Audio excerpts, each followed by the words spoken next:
सेहत का ये खास एपिसोड उन लोगों के बहुत काम आने वाला है जिनके बच्चों को आंखों से जुड़ी कोई भी समस्या है। अगर आपके बच्चे को या फिर आपके किसी जानकार के बच्चे को भेंगेपन की समस्या है, दूर की नज़रें कमज़ोर हैं, लेजी आई है या आंखों में एलर्जी है, तो आज आपको बहुत ही काम की जानकारी मिलने वाली है। हम आए हैं centre for site group of I hospitals, Safdarjung enclave, नई दिल्ली में। यहाँ हम बात करेंगे डॉक्टर प्रदीप शर्मा से, देश के जाने माने बच्चों की आंखों के doctor, x professor AIIMS with 44 years of experience.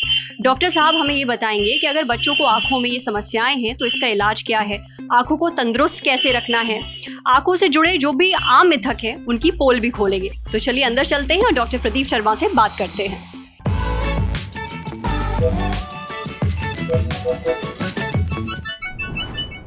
Doctor Pradeep, thank you so much, आपने इतने बिजी स्केड्यूल से टाइम निकाला हमारे लिए, हमसे बात कर रहे हैं आप। सबसे पहले तो मैं आपसे ये जानना चाहूँगी, ये जो मायोपिया की समस्या है, अगर हम अपने ऑडियंस को बहुत ही आसान भाषा में एक बार समझा दें, इसमें आपको पास की चीज़ें तो साफ नज़र आती हैं पर जो दूर की चीज़ें हैं वो एकदम धुंधली दिखती हैं, मैं राइट? बिल्कुल सही कहा आपने।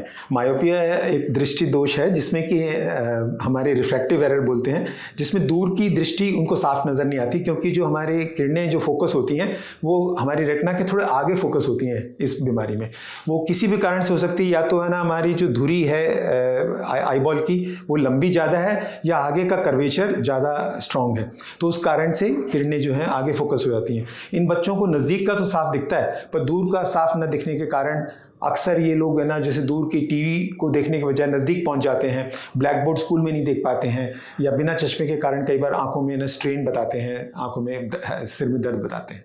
अच्छा, तो अगर हम स्पेसिफिकली अगर अभी बच्चों की बात करें तो आजकल तो हमने देखा है कि ज़्यादातर बच्चों को चश्मा लग रहा है ना? तो बच्चों में आजकल ये समस्या इतनी ज़्यादा क्यों हो रही है, किन वजह से? आपने सही कहा कि मायोपिया वैसे तो है ना वर्ल्ड में अलग अलग देशों में अलग अलग इसकी परसेंटेज प्रेवलेंस है, कुछ एथनिक वेरिएशंस हैं रेसेस में। तो हिंदुस्तान में है ना करीबन ये है ना 14 से 15% हुआ करता था, परंतु कोविड के बाद में दो कारणों से, एक तो ये कि बच्चे घर के अंदर ही ज़्यादातर कैद हो गए हैं लॉकडाउन के बाद, और दूसरा है कि ना बहुत ज़्यादा नज़दीकी चीज़ स्मार्टफोन्स और ये सब देखते हैं। उस कारण से मायोपिया का भी एक तरह से कोविड के बाद पेंडेमिक हुआ है। हम कह रहे हैं कि जो नंबर है, और वर्ल्ड में है ना ये प्रोजेक्शंस हैं कि 2050 तक हो सकता है वर्ल्ड ओवर 50% आबादी को चश्मा मायोपिया के कारण लग जाएगा। तो चलिए, ये तो बच्चों की बात है, पर अब बड़ों में भी, अडल्ट्स में भी यही सेम समस्या है, तो क्या इनके पीछे कुछ अलग वजह है? बड़ों को इतना चश्मा क्यों लग रहा है? बड़ों की बात मैं करूं तो in the 20s, in the 30s, 20 साल की उम्र में, 30 साल की उम्र में। तो चश्मे एक तो इस कारण से लगते हैं कि हमारे दूर की दृष्टि कम है, दूसरा ये भी होता है कि ना हाइपरमेट्रोपिया होता है या एस्टिग्मेटिज्म, जिसमें कि है ना दोनों दिशाओं में हमारी क्लियर फोकस नहीं होता है। तो ये चीज़ें और भी हैं जो बड़ों में भी हो सकती है। इसके अलावा 40 के बाद यूजुअली पढ़ने की दिक्कत आने लगती है, उसके लिए भी लोगों को चश्मे लगाने पड़ते हैं। तो जैसे जैसे उम्र बढ़ती है हमारे आँखों में ये रिफ्रैक्टिव एरर्स होती रहती है। पर आप बतौर डॉक्टर क्या हमारे दर्शकों को ये बता सकते हैं कि रोज़ की हमारी कौन सी वो आदतें हो सकती हैं, गलतियां हो सकती हैं जिनकी वजह से हमें चश्मा लग जाता है? आपने बिल्कुल सही फरमाया, और ये शायद बहुत ज़रूरी है कि हम अपने ऑडियंस को इन चीज़ों का ज्ञान दें, जिससे कि हम कुछ हद तक इसका रोकथाम कर सकें। जैसे कि मैंने बताया कि मायोपिया कुछ हद तक तो रेशियल वेरिएशन है, वो तो हम बदल नहीं सकते। कुछ हद तक एक और कारण है कि जैसे दोनों माँ बाप को अगर चश्मा हो मायोपिया, तो बच्चों में त्रिगुने चांस हो जाते हैं कि उनको चश्मा चढ़ेगा। एक ही पेरेंट को है तो फिर दुगना चांस है। तो वो तो हम नहीं बदल सकते मान लीजिए, पर जो रोक सकते हैं उसमें एक तो ये कि हम आउटडोर एक्टिविटी बढ़ाएं बच्चों की।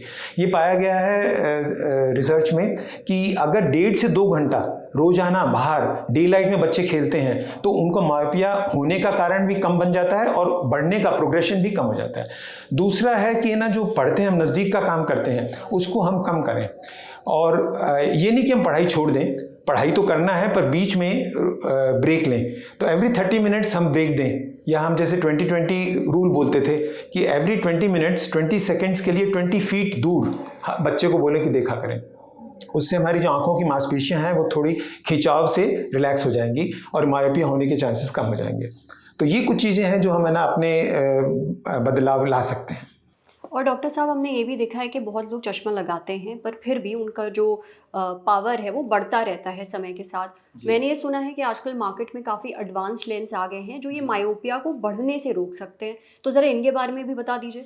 जी, तो मायोपिया जैसे हमने बोला कि है ना, एक तो हम अपने आदतों से है ना बदल सकते हैं इसका प्रोग्रेशन को रोकना, जो कि ज़्यादा हमें जोर देना ही चाहिए। दूसरा है कि कुछ दवाइयाँ भी आई हैं और कुछ चश्मे भी आए हैं जो प्रोग्रेशन को रोकते हैं। तो कुछ तो दवाइयों में जैसे रिसर्च से पाया गया कि एट्रोपिन है जो कि कम डोज में, लोअर कॉन्सेंट्रेशंस में 0.01% एट्रोपिन, इसको कामयाब पाया गया कि रोज़ रात को एक बार बच्चे के हम डालें उन बच्चों में जिनमें प्रोग्रेशन हो रहा है। ये बहुत ज़रूरी है कि हमारे बच्चे में नहीं डालना चाहते हैं, सिर्फ उन्हीं में जिनमें देखा गया है कि 6 महीने में नंबर बढ़ा है तो उसमें हम ये दवाई डाल सकते हैं, पर रोज़ाना रात को एक बार डालें तो उससे हमने देखा है कि उसका प्रोग्रेशन कंट्रोल रहता है। 70% बच्चों में ये स्टडीज़ में पाया गया है कि उनका मायोपिया इससे कंट्रोल हुआ है। तो ये एक दवाई है जो काफ़ी है ना इफ़ेक्टिव है और इसके कुछ ज़्यादा साइड इफ़ेक्ट्स भी बच्चों में पाए नहीं गए हैं। इसके अलावा जैसे आपने पूछा कि कुछ चश्मे, पहली बात तो ये कि नहीं तो साधारण चश्मे जो नंबर के दिए जाते हैं वो तो हमें देने ही चाहिए। अगर है ना बच्चा चश्मा नहीं पहनता या अंडर करेक्टेड रहता है वो भी एक मायोपिया बढ़ने का कारण बन जाता है। अगर हम है ना चश्मे को दें और इसके अलावा स्पेशल चश्मे जैसे कि कुछ कंपनियों के आए हैं जिनमें है ना एक अलग टेक्नोलॉजी से ये पाया गया है कि उसका पेरिफेरल डिफोकस करते हैं, पेरिफेरल मायोपिक डिफोकस, यानी जो बाहर की तरफ की जो किरणें हैं वो थोड़ी डिफोकस होंगी, बीच में क्लियर दिखेगा बच्चे को, पर बाहर की तरफ की जो किरणें हैं वो पेरिफेरल मायोपिक डिफोकस होता है। उसके कारण भी पाया गया कि 60 to 70% children have controlled progression. तो मायोपिया का रोकथाम हुई है। ये स्टडीज़ थोड़ी रीसेंट हुई हैं, पिछले 3-4 साल में ये पाया गया है कि 3 साल में करीबन 1 डायप्टर हमने उसको रोका गया है पावर को बढ़ने से। अभी आपने जिन दवाइयों का नाम लिया है, मैं बस ये जानना चाह रही हूँ क्योंकि बहुत सारे दर्शकों ने ये नाम सुना होगा, क्या बिना डॉक्टर की सलाह के वो अपने बच्चों की आंखों में ये दवाई डाल सकते हैं या केवल डॉक्टर की सलाह लेने के बाद ही उनको ये दवाई लेनी चाहिए? ये आपने एकदम सही फरमाया कि ना जब हम दवाई डालें उससे पहले तो हम निश्चित करें कि इस बच्चे को ज़रूरत भी है कि नहीं, क्योंकि बहुत सारे बच्चों को चश्मा तो होगा पर वो प्रोग्रेसिव नहीं होता है। सिर्फ 20% बच्चों में प्रोग्रेसिव चश्मा पाया जाता है, जिससे कि साल के साल उनका नंबर बढ़ रहा हो। सिर्फ उन्हीं में दवाई देने का हमें फ़ायदा है। बिना बात हम हर एक बच्चे को दें वो तो उचित नहीं है। तो डॉक्टर्स भी ये ध्यान दें कि सब बच्चों को ये दवाई ना दें, सिर्फ उन्हीं को दें जिनका प्रोग्रेशन डॉक्यूमेंटेड हुआ हो, निर्धारित हो कि हाँ साल में उनका चश्मे का नंबर बढ़ रहा हो।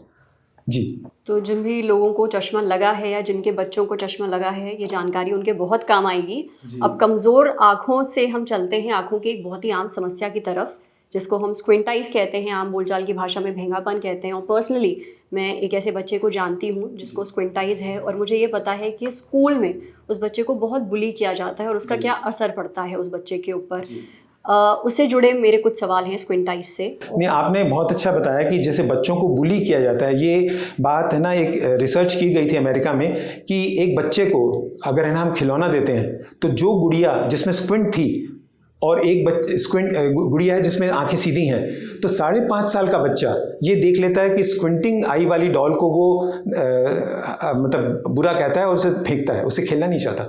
तो यही चीज़ बच्चों में भी पाई जाती है। तो 5.5 साल के बच्चे ये है ना देख पाते हैं कि आंख में बच्चे के दूसरे के स्क्विंट है और उनको बुली कर सकते हैं या उनको थोड़ा सा नीचा दिखाने की कोशिश करेंगे, तो उनकी पर्सनैलिटी पे बहुत प्रभाव पड़ता है। तो हमें ये गौर करना है कि बच्चों को हम बचपन में ही उनका स्क्विंट सही कर सकें। सिर्फ देखने की बात ही नहीं है, ये हमने देखा है कि ना हमारी जो दोनों आंखें हैं ये जिससे हम बाइनोकुलर विजन बनती है। तो मैं इस बारे में कुछ कहना चाहूँगा कि कुछ रोचक जानकारी आप ये समझिए कि जैसे इवोल्यूशन हुआ है, मानव विकास हुआ है, हम एक ना समझिए कि फिश, फिर एम्फीबियन, फिर हम लैंड एनिमल्स में और फिर जाके एक दोनों पाँव पे खड़े होकर इंसान बने हैं। तो इसी में आप देखेंगे कि पहले फिश की आंखें दोनों साइड में होती हैं, अगल बगल होती हैं, और जैसे जैसे है ना इवोल्यूशन होता है आंखें हमारे सामने आ रही है। शेर की आंखें देखिए सामने आती हैं, आउल की जो और पक्षी हैं जो जैसे जैसे और शिकारी पक्षी हैं उनकी आंखें सामने आती हैं, ऐसे इंसान की आंखें भी सामने आ जाती हैं। क्यों? जिससे कि बाइनोकुलर विजन आ सके। बाइनोकुलर विजन है दोनों आंखों से एक साथ देखकर हमारा ब्रेन उनको कंप्यूट करके 3D विजन डेवलप करता है, त्रिआयामी दृष्टि, जिससे कि हम है ना हर चीज़ को नाप सकते हैं कि वो गहराई कितनी है। इसी से हमारा है ना कौशल बढ़ता है। तो ये चीज़ जो बचपन में अगर स्क्विंट हो जाए और उसको अगर बचपन में सही नहीं किया जाए तो संभव है कि 3D विजन दोबारा हम ना दे सकें। सिर्फ आंखें हम है ना खूबसूरती के लिए कॉस्मेटिक सर्जरी करके सीधा कर दें, परंतु उनका 3D विजन कभी भी डेवलप नहीं हो पाएगा। तो हमें ये देखना है कि बच्चों में स्क्विंट को हम जल्दी पकड़ें और उसकी पूरी तरह से उसका निराकरण करें, तभी हम है ना देख पाएंगे कि उसकी स्टीरियोप्सिस वो पूरी डेवलप हो सके। स्टीरियोप्सिस यानी 3D विजन। अच्छा, और डॉक्टर साहब बहुत बार ऐसा होता है, और आपने भी शायद ये सुना ही होगा, लोगों से, पेरेंट्स आपके पास आते होंगे कि ना बच्चे खेल खेल में आँखों को ऐसे जो स्क्विंट करके देखते हैं वैसे देखते हैं, है ना, खेल खेल में। और माँ बाप ये कहते हैं कि भाई अगर ऐसा करोगे तो वाकई तुम जो है भेंगे हो जाओगे और ज़िंदगी भर भेंगापन तुम्हारे रहेगा। तो क्या ऐसा होता है, अगर आप स्क्विंट करके चीज़ों को देखें तो क्या भेंगापन हो जाता है? हाँ जी, आपने सही फरमाया कि कई बार है ना एक दूसरे को चिढ़ाने के लिए या दूसरे को ये दिखाने के लिए मेरी आंख में भेंगापन है, हम नज़दीक पे देख के अपनी आंखों को रोकते हैं। पर ये कुछ देर के लिए करने से तो कुछ नहीं होता है, परंतु बहुत देर पढ़ते हैं, अगर हम बहुत ज़्यादा देर स्क्रीन टाइम करते हैं तो उससे एक्यूट ईजोट्रोपिया सडनली जो डेवलप होती है आंखें तिरछी, वो होने की संभावना होती है बच्चों में। ईजोट्रोपिया यानी दोनों आंखें अंदर की तरफ फिक्स हो जाती हैं, केंद्रित हो जाती हैं। तो ये एक बीमारी है या समस्या है जो हमारे बहुत ज़्यादा नज़दीक का काम करने से अनरेगुलेटेड, बिना किसी रोकथाम के हम लगातार देखते रहें, चाहे वो पढ़ने का काम हो, चाहे मोबाइल्स पे देखने का काम हो। जो आजकल हम देखते हैं बच्चे एकदम पूरी तरह से एडिक्टेड हो गए हैं यूट्यूब्स में या और चीज़ों में, तो उनके कारण ये बीमारी पाई जा रही है कि अचानक बच्चों को आंखें तिरछी हो रही हैं। तो ये रोकने की ज़रूरत है हमें, और बच्चों को हम चाहें कि पहले जैसे मैंने कहा कि हमें एक तो है ना डिजिटल फास्टिंग करनी चाहिए। हम निर्धारित करें कि है ना हम मोबाइल भी यूज़ करें तो दिन भर में एक तरह से नियम बना लें कि हम 1 घंटा तो बिल्कुल मोबाइल नहीं देखेंगे। बड़े लोग भी इस चीज़ का ध्यान दें, क्योंकि बड़ों में भी ये समस्या पाई जाती है कि है ना आंखों में तिरछापन भी बच्चों में जैसे होता है तो बड़ों में है ना स्ट्रेन पड़ जाता है, आई स्ट्रेन हो जाता है, या आंखों में है ना खुश्की या ड्राइनेस हो जाती है। तो उससे उनको बचाव या रोकथाम हो पाएगा। तो हम डिजिटल फास्टिंग का एक अपने आप नियम बना लें। बच्चों में हम जैसे बता रहे थे कि हर 30 मिनट में हम कम से कम दूर देखने के लिए एक ब्रेक लें, जिससे आंखों के खिंचाव में बनी न रहे आंखें मांसपेशियां और बाहर भी आ जाएं। तो अंदर की तरफ जो स्क्विंट डेवलप होता है जिसे ईजोट्रोपिया बोलते हैं, इसका रोकथाम किया जा सकता है। और सर, जब हम लोग ये ऐसे आंखों को स्क्विंट करके देखते हैं, खासतौर पे जब बच्चे ऐसे स्क्विंट करके देखते हैं, उनको उस टाइम विजन क्या दिखता है, कैसा दिख रहा होता है? जो अपने आप हम करते हैं उसमें तो कोई फर्क नहीं पड़ता, वो तो वैसा ही है जैसे हम है ना कन्वर्जेंस कर रहे हैं, नज़दीक देखने के लिए आंखों को अपने आप केंद्रित कर रहे हैं, उसमें तो हम नज़दीक में भी एक ही देख पाते हैं। परंतु जब स्क्विंट बच्चे को अचानक होता है तो उसमें उसको डबल विजन हो जाएगा। डबल विजन यानी एक आंख से 1 के 2, 2 के 4 मुझको तो दिखते हैं, जैसे आपने गाने में सुना होगा। तो वैसा बच्चों को हो जाता है कि है ना वो डबल देखने लगते हैं। अब उसमें जब बच्चे है ना ऐसा अचानक देखते हैं तो या तो उसको माँ बाप को बता सकेंगे अगर अचानक हुआ है, पर अगर धीरे धीरे हुआ है तो वो इस चीज़ को बता नहीं पाते कि उनको 2 दिख रहे हैं। ब्रेन हमारा जो है बच्चों का बड़ा ही कोमल भी होता है, पर अपने आप इस चीज़ को कंट्रोल करने में भी सक्षम है। तो वो उस दूसरी इमेज को, प्रतिबिंब को दबाने लगता है, सप्रेस करने लगता है, और धीरे धीरे वो दूसरी इमेज लुप्त हो जाती है, जिसके कारण लेजी आई या एक आंख की नज़र धीरे धीरे खत्म हो जाती है, एम्ब्लायोपिया या लेजी आई बन जाती है। तो दृष्टि दोष तो होता ही है, प्लस मंद दृष्टि हरदम के लिए बन जाती है। डॉक्टर साहब, क्या ऐसे कुछ केसेस हैं जिसमें भेंगापन, स्क्विंटाइज इतना सिवियर होता है कि उसका इलाज नहीं हो सकता? अक्सर तो स्क्विंट जितना भी हो उसका ऑपरेशन किया जा सकता है। कई बार तो बिना ऑपरेशन के भी ये ठीक किया जा सकता है। कुछ बच्चों में हम देखते हैं जिनको है ना सिर्फ चश्मे की ज़रूरत होती है और उनको चश्मा पहनाया जाए तो उनका स्क्विंट पूरी तरह से सही हो जाता है। जैसे हमने मायोपिया की बात करी, जिसमें कि है ना दूर की दृष्टि साफ नहीं दिखती है। एक और बीमारी है जिसमें नज़दीक की दृष्टि कम होती है, हाइपरमेट्रोपिया, जिसमें प्लस नंबर के चश्मे की ज़रूरत पड़ती है। ऐसे बच्चे अपने आप एफर्ट करके क्लियर तो देख लेते हैं, पर उस क्लैरिटी में उनके एकोमोडेटिव ईजोट्रोपिया यानी नज़दीक की स्क्विंट बन जाती है, आंखें दोनों नज़दीक आई रहती हैं जब चश्मा नहीं पहनते हैं। ऐसे बच्चों को हम जब चश्मा पहनाते हैं तो उनकी आंखें सीधी हो सकती हैं सिर्फ चश्मे के कारण। तो हमें बहुत ज़रूरी है कि ऐसे बच्चों को हम पूरी तरह से चश्मे की जांच करें, जिसको हम बोलते हैं साइक्लोप्लीजिक रिफ्रैक्शन, यानी एक दवाई डाल के आंखों की मसल्स को रिलैक्स करके उनका चश्मे का नंबर जांच करके उनको पूरा नंबर दें तो उनकी आंखें सीधी हो सकती हैं बिना ऑपरेशन के भी।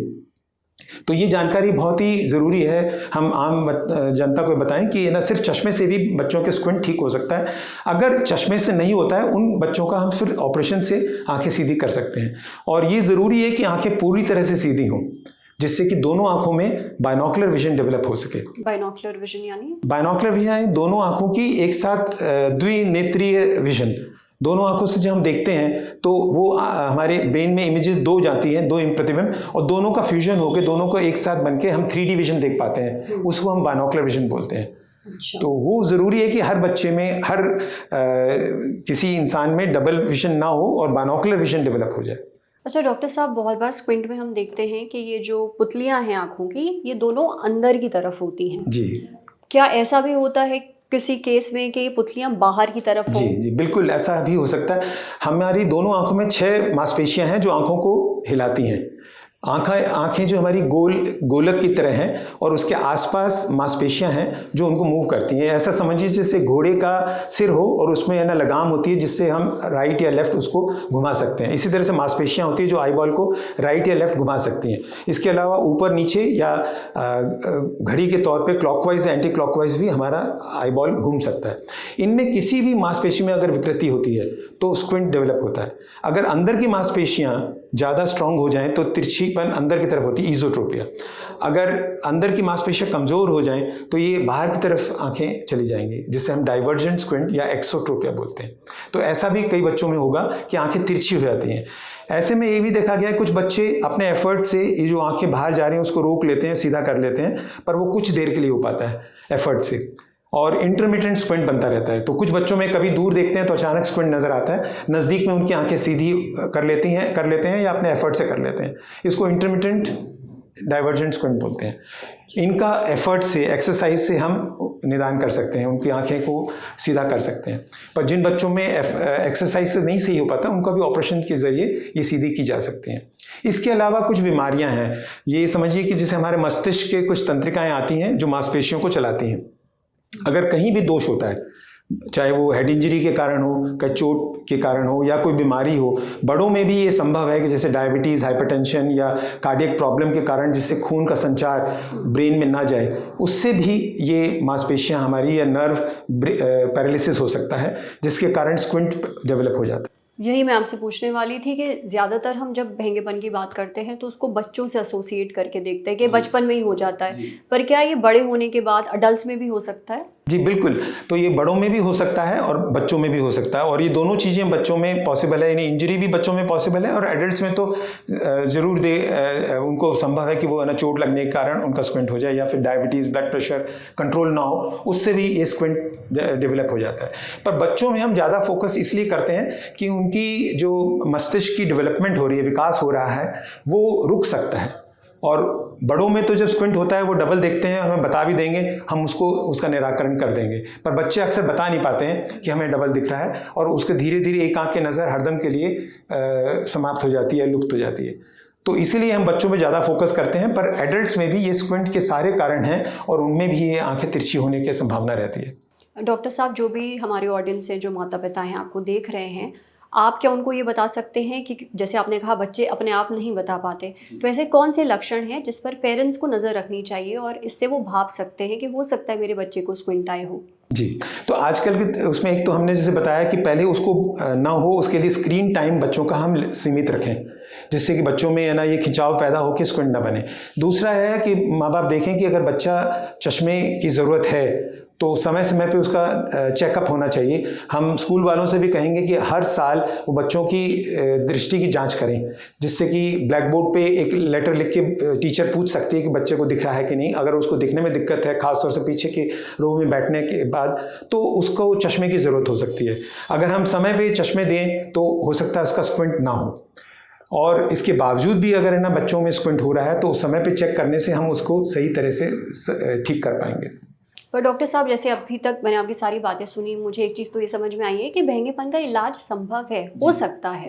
क्या है इसका इलाज? केवल सर्जरी या और भी तरीके हैं? हाँ, तो पहले जैसे मैंने बताया कि सिर्फ चश्मे से भी कई बच्चों में स्क्विंट ठीक हो सकता है। इसके अलावा कुछ स्पेशल चश्मे होते हैं जिसे प्रिज्म बोलते हैं, जिनमें हम सर्जरी करने की संभावना नहीं समझते हैं, बहुत थोड़ा सा स्क्विंट है, उसको हम प्रिज्म देके भी नॉन सर्जिकल तरीके से उसका सही कर सकते हैं।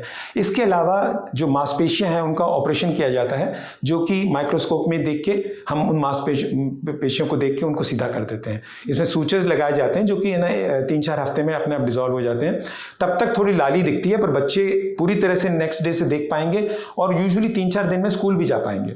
तो कितना वक्त लग जाता है बच्चों को, अगर एक सर्जरी करवाई गई तो कितना समय लगता है पूरी तरीके से ठीक होने में? हाँ, तो जैसे मैंने बताया कि ये 3-4 दिन में वो स्कूल जाने लायक रहते हैं। आंखों में थोड़ी लाली जरूर दिखती रहती है, पर 1-2 हफ्ते में लाली भी छट जाती है और 1 महीने में जो सूचर्स हैं वो भी गल जाते हैं, अपने आप डिजॉल्व हो जाते हैं, तो उनको निकलवाना भी नहीं पड़ता है।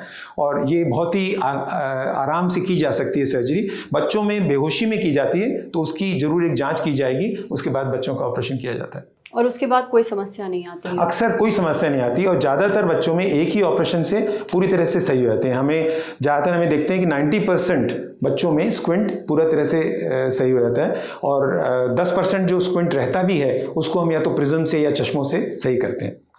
सर, जैसे अभी हम भेंगेपन की बात कर रहे थे, स्क्विंट आइज की बात कर रहे थे, टू बी वेरी ऑनेस्ट काफ़ी समय तक मुझे ऐसा लगता था जो लेजी आइज है ना वही स्क्विंट आइज भी होती हैं, पर अब मुझे पता चला शायद दोनों अलग अलग हैं। हाँ, दोनों अलग चीज़ें हैं। लेजी आइज यानी एम्ब्लायोपिया जिसे हम अंग्रेजी में बोलते हैं, या हिंदी में बोले तो मंद दृष्टि, जबकि स्क्विंट को हम भेंगापन बोलते हैं। ये सच है कि ना स्क्विंट के कारण एम्ब्लायोपिया या लेजी आई हो सकती है, पर लेजी आई के और भी कारण बन सकते हैं, जैसे कि चश्मा हो किसी को ना पहने, उसके कारण भी लेजी आई हो सकती है बिना स्क्विंट हुए हुए।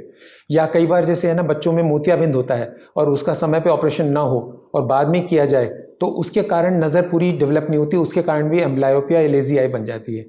तो कई कारणों से है ना लेजी आई हो सकती है और स्क्विंट के कारण भी लेजी आई बन सकती है।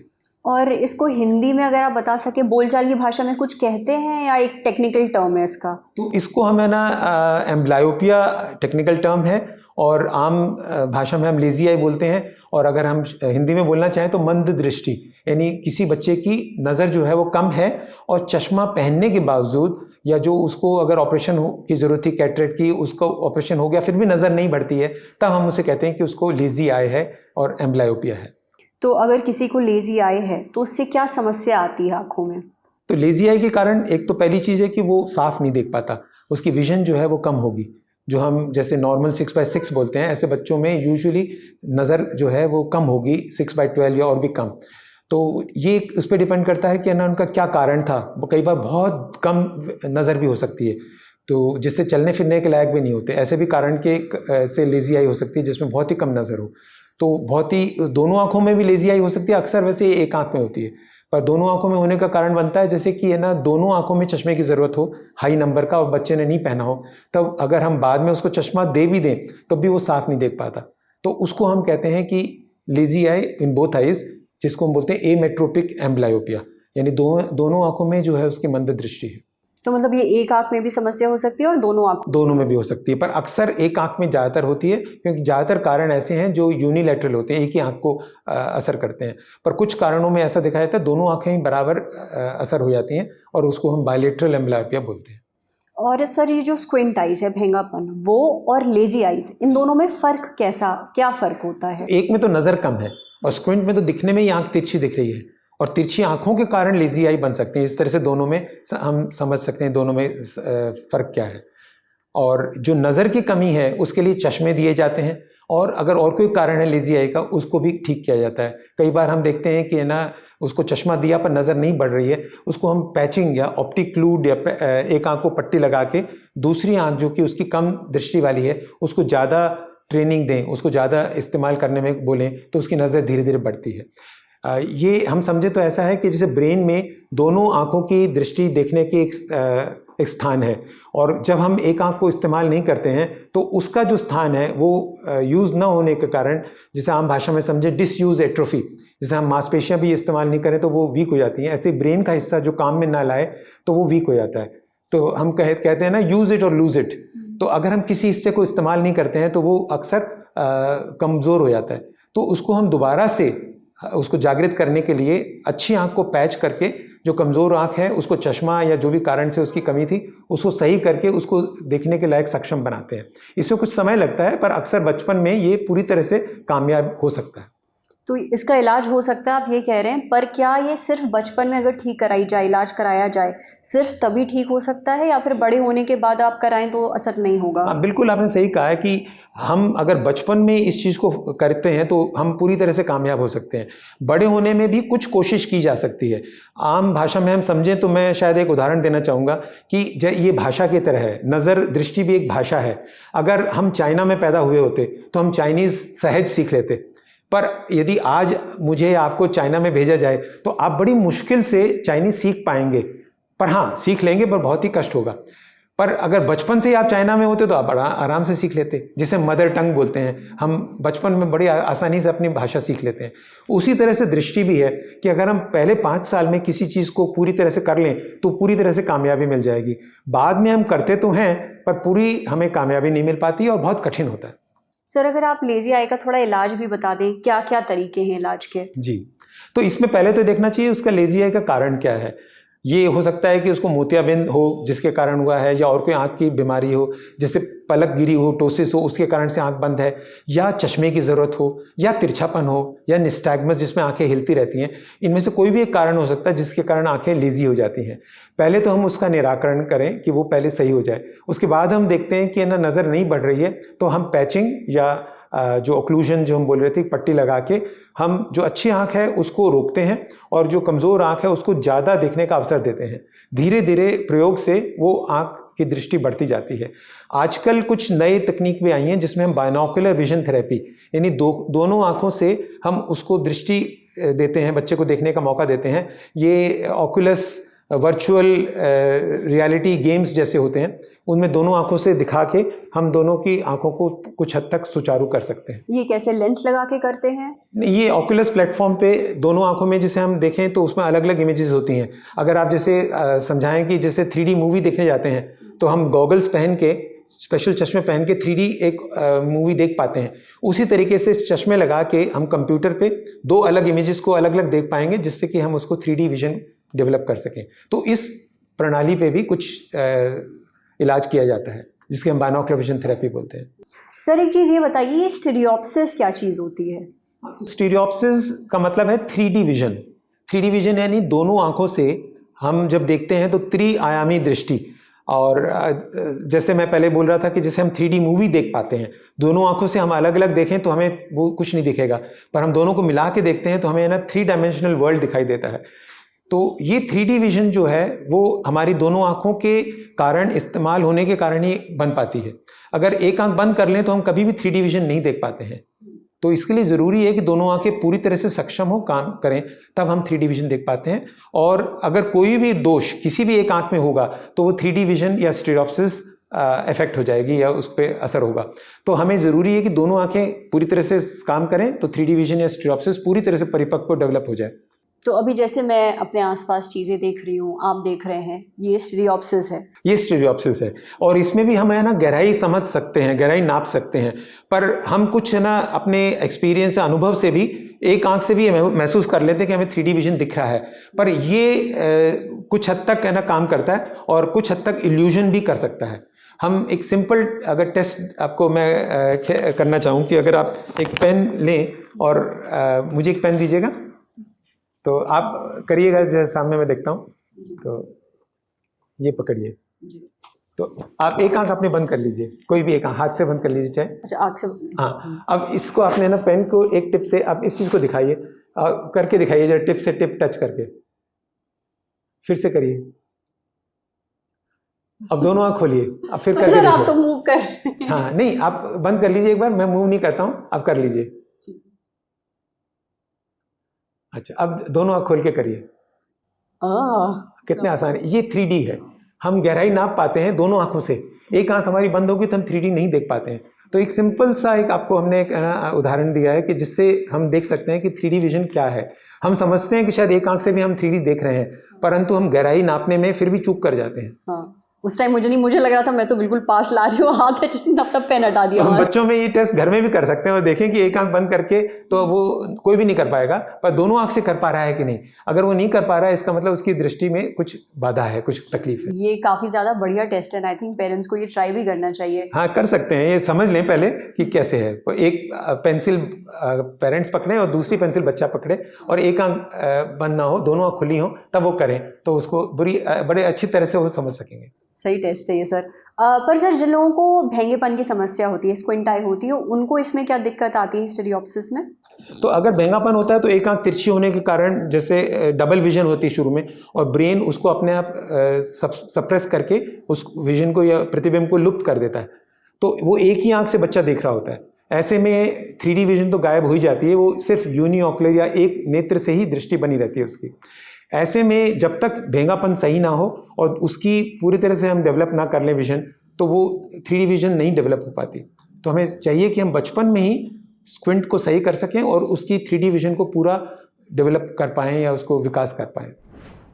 सर अगर मैं आपसे ये पूछूं कि रेगुलर आई चेकअप क्यों ज़रूरी है, और ये इसलिए क्योंकि मैं अगर अपनी बात करूं, मुझे तो याद भी नहीं मैंने आखिरी बार अपनी आंखों का चेकअप कब करवाया था।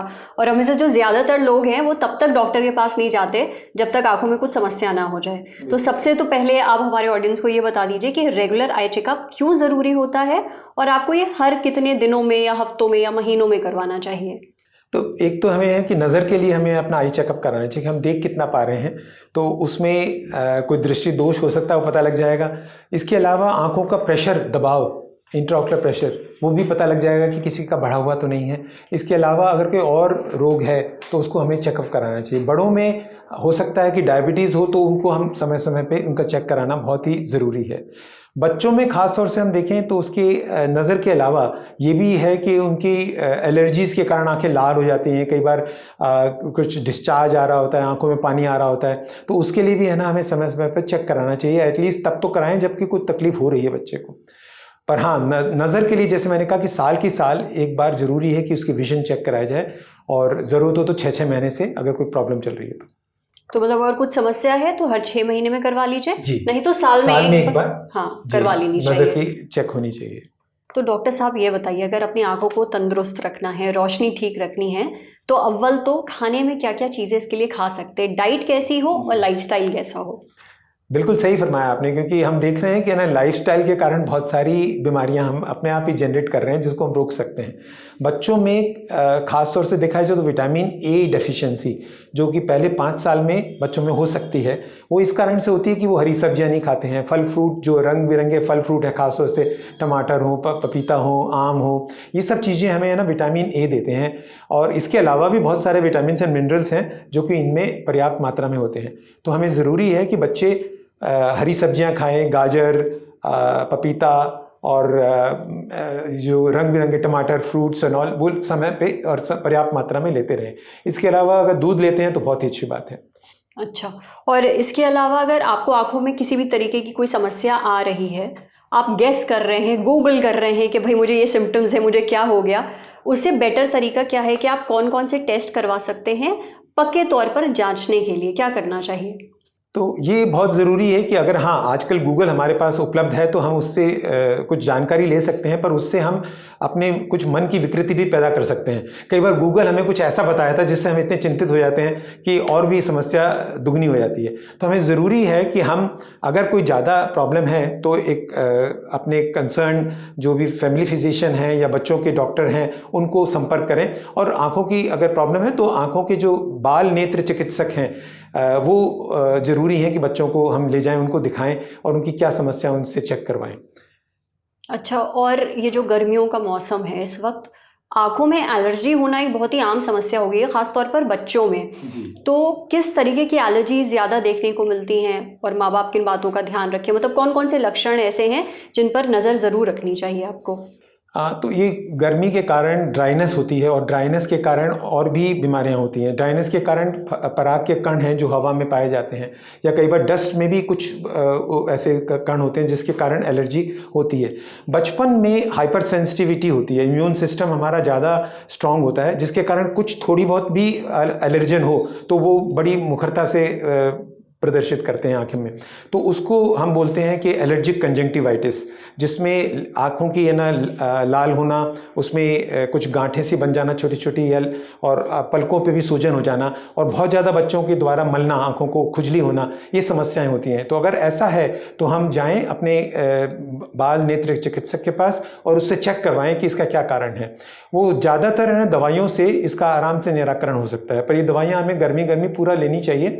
और ये ज़रूरी मैं बताना चाहूँगा कि इनमें से कई बार कुछ डॉक्टर स्टेरॉइड्स दे दें, जो ऐसी दवाई है जिसके कारण बहुत जल्दी असर तो हो जाता है, पर वो कुछ समय से ज़्यादा अगर इस्तेमाल में ली जाए तो उसके कारण काला मोतिया हो सकता है।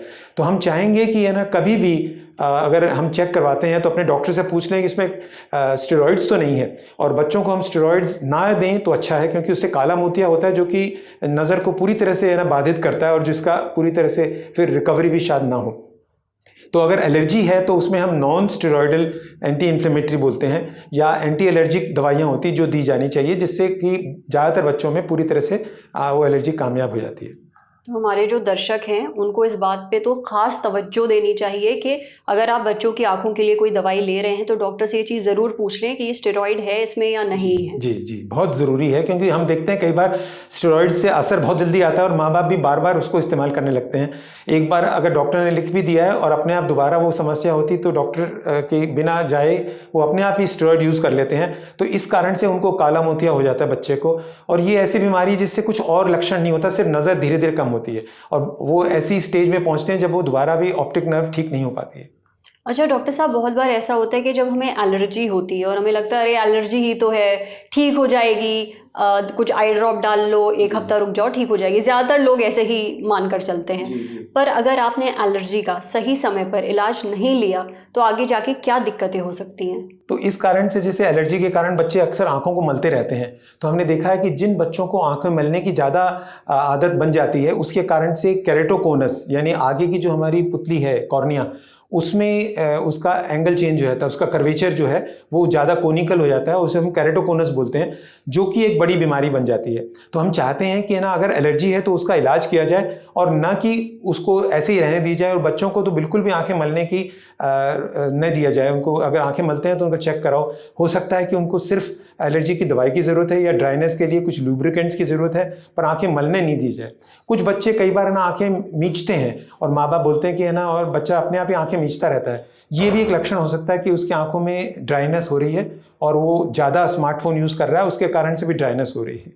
ये अच्छा हुआ आपने ये आंखें मलने वाली बात बोली, क्योंकि बच्चों को तो हमने देखा ये आंखें खूब मलते हैं। वो कुछ अडल्ट्स की भी आदत होती है, मतलब हमें लोग सुबह सो के उठते आंखें मल रहे हैं, थके आंखें मल रहे हैं। तो क्या ज़्यादा आंखें मलने से किसी प्रकार की समस्या आंखों में आ जाती है, कोई दिक्कत होती है? बिल्कुल बिल्कुल, अगर हम ज़्यादा आंखें मलते हैं तो आंखों के उस पर दबाव पड़ता है, और अगर इसके कारण से, जैसे मैंने कहा, केरेटोकोनस जैसी बीमारी ज़्यादा बढ़ सकती है। इसके अलावा बार बार हाथ से हम जब आंखों को छूते हैं, बच्चे खास तौर से खेलते हैं, उनके हाथों में है ना कई कण भी हो सकते हैं जो कि आंखों को नुकसान करें, या इवन बैक्टीरिया वायरसेस भी आंखों में हो सकते हैं, हाथों में हो सकते हैं, जो कि आंख में चले जाएंगे। तो बिना हाथों को साफ किए हुए आंखों को छूना बिल्कुल भी सही नहीं है। तो बार बार बच्चे अगर आंखों को छूते हैं तो उसके कारण इन्फेक्शन होने का भी खतरा ज़्यादा बन जाता है। Thank you so much doctor Pradeep, आपने हमारे इतने सारे सवालों के जवाब दिए, इतनी काम की इन्फॉर्मेशन हमें दी, और लोगों के काम भी बहुत आएंगे। आपका मुझे बहुत अच्छा लगा। Thank you so much. Doctor Pradeep Sharma ने हमें इतनी काम की इन्फॉर्मेशन दी है और उम्मीद है ये जानकारी आप सभी के बहुत काम आएगी। अगर आपके कुछ सवाल हैं तो आप ज़रूर कमेंट बॉक्स में हमसे पूछ सकते हैं। हमारा आज का एपिसोड आपको कैसा लगा ये भी ज़रूर बताइएगा। देखते रहिए लल्लन टॉप। शुक्रिया।